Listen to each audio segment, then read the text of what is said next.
tidak senang ditegur karena telah melakukan pemalakan. Bapak dan anak di Palembang ancam tetangganya menggunakan senjata tajam. Aksi pengancaman yang sempat divideokan korban viral di media sosial.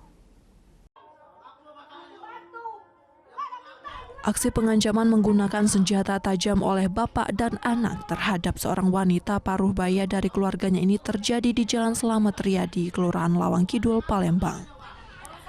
Dalam video yang viral di media sosial itu, awalnya pelaku dan korban terlibat pertengkaran mulut, namun tak lama kemudian pelaku mengacungkan senjata tajam jenis parang ke arah korban.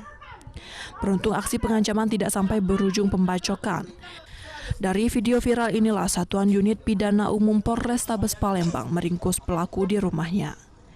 Pelaku yang masih berusia 15 tahun itu tak berkutik saat dibawa petugas ke Mapolrestabes Palembang.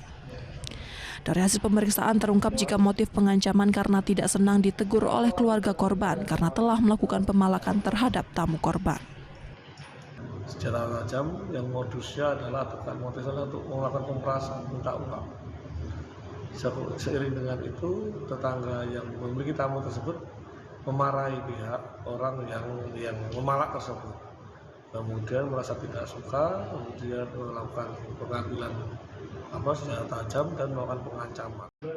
Akibatnya ulah pelaku terancam undang-undang darurat dengan ancaman 10 tahun penjara. Sementara ayah pelaku masih dalam pemeriksaan polisi.